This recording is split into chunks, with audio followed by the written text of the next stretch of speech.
എനിക്ക് വിശക്കുന്നു. 2 ദിവസം കഴിഞ്ഞിട്ട് പണിക്ക് ചെന്നാ മതിയെന്നല്ലേ പറഞ്ഞത്? എന്നാലല്ലേ നമുക്ക് വല്ലതും കിട്ടൂ. അതുവരെ ഒന്നും കഴിക്കാതിരിക്കാനോ? ഞാൻ വിശന്ന് ചാവും അമ്മേ. കാട്ടിലായിരുന്നെങ്കിൽ എന്തെങ്കിലും പഴങ്ങളെങ്കിലും കിട്ടുമായിരുന്നു. ഇവിടെ അതും ഇല്ല. അടുത്തെങ്ങാനും ആരുമില്ല. ഈ നാട്ടിലാണെങ്കിൽ ആരെയും പരിചയമില്ല. കാട്ടിന്ന് പോരുമ്പോ ഇവിടെ എല്ലാം ഉണ്ടാവൂന്നല്ലേ പറഞ്ഞത്? എന്നിട്ടെന്നാ ഇങ്ങനെ? മോള് വിഷമിക്കല്ലേ.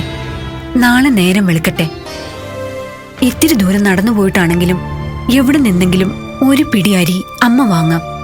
എന്നിട്ട് അമ്മ മോൾക്ക് ചോറ് വെച്ചേരാം. എനിക്ക് വിശക്കുന്നു അമ്മ.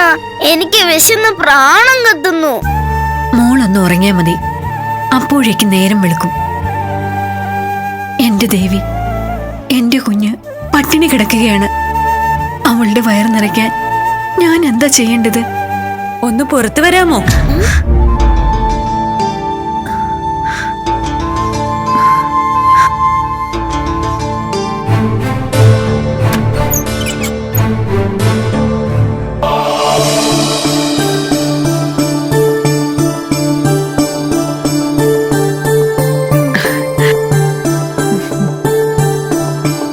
താമസിക്കാൻ ഇടമായി അല്ലേ?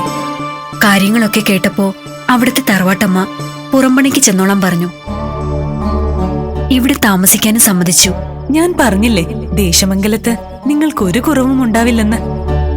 അമ്മ ഈ നേരത്ത് ഭിക്ഷയായിട്ട് എന്തെങ്കിലും കിട്ടുമോന്നറിയാൻ വന്നതാണ്.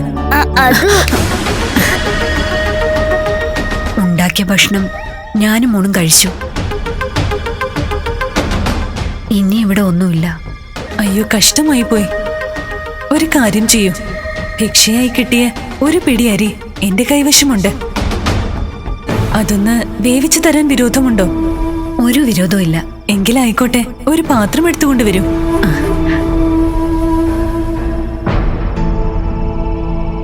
കുഞ്ഞിപ്പെണ്ണിന് എന്താ വല്ലാത്തൊരു ക്ഷീണം പോലെ?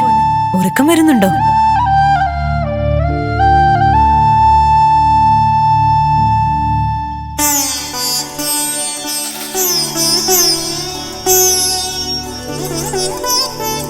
ഞാൻ ഇപ്പൊ തന്നെ വേവിച്ചു തരാം. അമ്മ അകത്തേക്ക് കയറുന്നുണ്ടോ? അതെന്താ, അകത്ത് കയറുന്നതിൽ വിരോധം എന്തെങ്കിലും ഉണ്ടോ? അതല്ല, ഞങ്ങള് മനുഷ്യരല്ലേ, പിന്നെന്താ? കുഞ്ഞിപ്പെണ്ണ് വാ, നമുക്ക് അകത്തിരിക്കാം. വരൂ.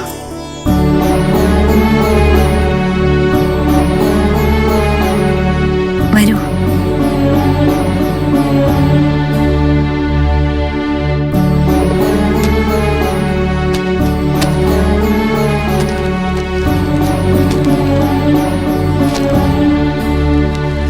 ഇരിക്കൂ.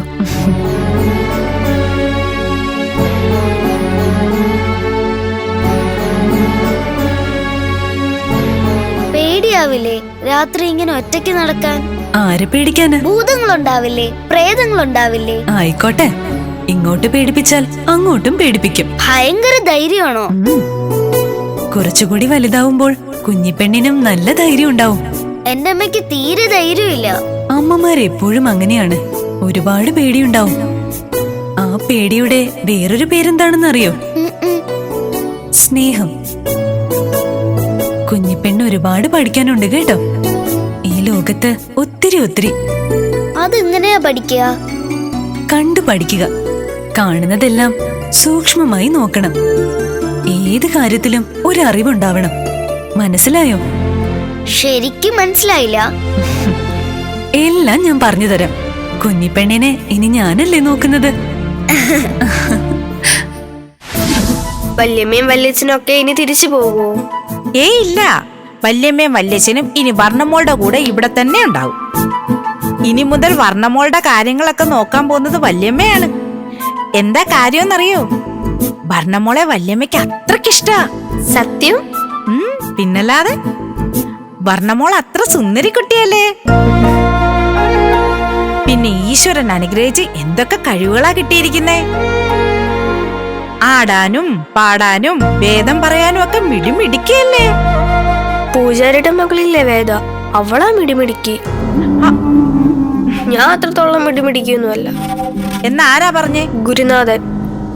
പിന്നെ ഗുരുനാഥന്റെ മകളും. നാവറത്ത് കളയണം. വർണ്ണമോൾ ആരാ? ദേശമംഗലത്തെ അടുത്ത തമ്പുരാട്ടിയാണ്. പക്ഷെ തമ്പുരാട്ടിയൊക്കെ പ്രജകളെ പോലെയാണെന്നാണ് അച്ഛനമ്മയും പറയുന്നത്. മോൾ അതൊന്നും കാര്യമാക്കണ്ട. ഈ കൊട്ടാരത്തിൽ ജനിക്കുന്നതും തമ്പുരാൻ പദവി കിട്ടുന്നതുമൊക്കെ ഒരു ഭാഗ്യമാണ്. അതില്ലാത്തവർ പലതും പറയും. പക്ഷെ വർണ്ണമോള് തമ്പുരാട്ടിക്കുട്ടിയുടെ ഗൗരവം മുഴുവൻ കാണിക്കണം. ചേരാത്തവരുടെ കൂടെ നടക്കാൻ പാടില്ല. എവിടെ ചെന്നാലും വർണ്ണമോൾക്കായിരിക്കണം ജയം. വേറെ ആരെങ്കിലും ജയിച്ചാൽ അവരെ തന്ത്രത്തിൽ വീഴ്ത്തുകയും വേണം. കുഞ്ഞുങ്ങളോട് ഇങ്ങനെയൊക്കെയാണോ ജ്യേഷ്ഠത്തി പറഞ്ഞു കൊടുക്കുന്നത്? രാജ്യം ഭരിക്കാൻ പോകുന്ന പെൺകുട്ടിയോട് ഇതൊക്കെ അല്ലാതെ പിന്നെ എന്താണ് പറഞ്ഞു കൊടുക്കേണ്ടത്? ഇവള് കൊച്ചു കുഞ്ഞാണ്. രാജ്യം ഭരിക്കുന്ന കാര്യങ്ങൾ പറഞ്ഞ് ഇവളെ ഇപ്പൊ ബുദ്ധിമുട്ടിക്കണ്ട. സിംഹാസനത്തിൽ ഇരിക്കുമ്പോൾ മുതലല്ല ഒരാൾ രാജാവാകുന്നത്. ജനിക്കുന്നതിന് മുമ്പേ അതിനുള്ള പ്രവർത്തനം ഞരമ്പുകളിൽ ഉണ്ടാവും.